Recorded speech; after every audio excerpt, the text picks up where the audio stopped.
I think you take the day a little bit at a time. So I thought, you know, the first 10 minutes of the race, what do I need to do here? I need to start in a great position, get near some other great swimmers, and make sure I get out early and get some clean water and tuck right into the front group. It was right on track. I was right where I needed to be and feeling very good, very easy. There's so much depth in the men's racing at the moment that, you know, we did the 3.8K swim and it didn't really separate. Nothing was really determined after the swim because I think there was, well, Andy was off the front, but then there were probably 25 of us together. Well, it's very harsh out there. It's so open and exposed. Really, the road's just carved through the lava field. So, and really, Waikoloa was pretty much where the attacks started coming. You know, guys really started to try and ride off the front and, I guess, separate themselves from myself and from the other guys in the group who they perceived as potential threats as well. And I think everybody looked at me to chase because obviously I'm the defending champion, so I'm the one, I guess, who's got the most to lose if contenders keep bridging across to the front group. And at that point I thought it was dangerous because, yeah, you had Andy Raylert up there already at 45 seconds and he was with another German guy who's really strong on the bike. And then Marino's gone across, he's very strong on the bike. And then Aniko tried to go across. So they're all guys who have finished on the podium here. So I tried to nullify that move and I did, but that took a little of the sting out of my legs.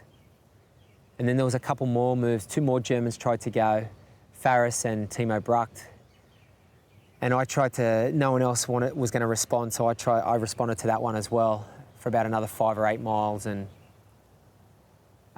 was able to hold them at literally 50 metres. They couldn't get more than 50 metres, but that took the sting out of me, particularly coming close on the back of another chase. And I think a few of the guys in the group saw that I'd been softened up a little bit, and we got about 3 miles from the turnaround at RAV, and they jumped. Reynard Tissing from South Africa and Chris McCormack from Australia, and those two guys jumped across quickly. That's a very, very dangerous group because you have 4 or 5 guys in that group who are intent on crushing the bike ride because that's their strength.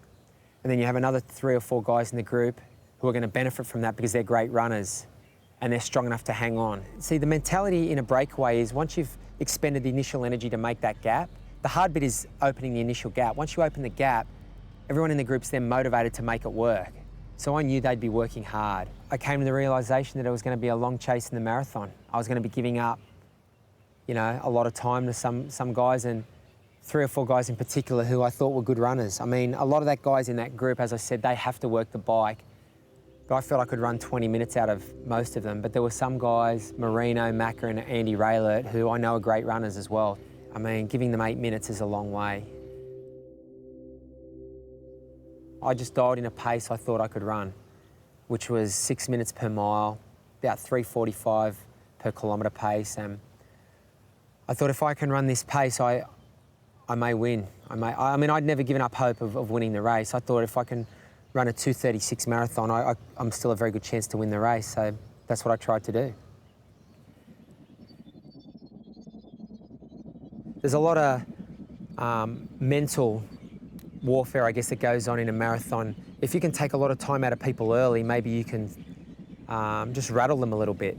And that's what I thought. I thought if they know that I'm coming and they see me at that first turnaround at 8K and see I've made some inroads, maybe they can put some pressure on some people. The first 16K I felt great, and I felt very easy, very fluent, very light, and yeah, I was on pace. Yeah, I was on pace to run about a 2:34. It was about halfway we get out on the Queen K that I could see the people in front of me, all those guys who'd done so much work on the bike, and I made up five spots in the space of like 2K. I think I went from 9th to 4th in 2 kilometres. Obviously, they'd done a lot of work on the bike and they were starting to pay for it.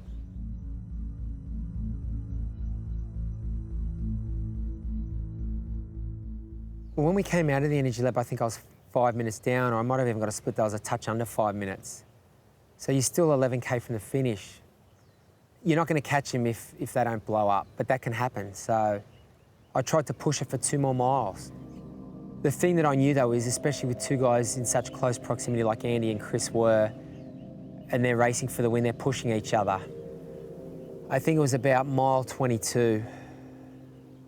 They were still 5 minutes up, So I'd taken no time, and I was still running the same pace, but yeah, the wheels really fell off for me there, to be honest. I was running in as hard as I could, and at that stage it wasn't very fast, but I was in, yeah, a little bit of pain too. My technique had totally deserted me. Your morale leaves you a little bit, you know. I mean, it's something I've put my heart and soul into for 11 months trying to defend this title, and couldn't have had a better preparation. Couldn't have had a better preparation. This, I think, has been my best preparation for this race ever. And you do get a little disheartened because, I mean, in my mind, I came here to win.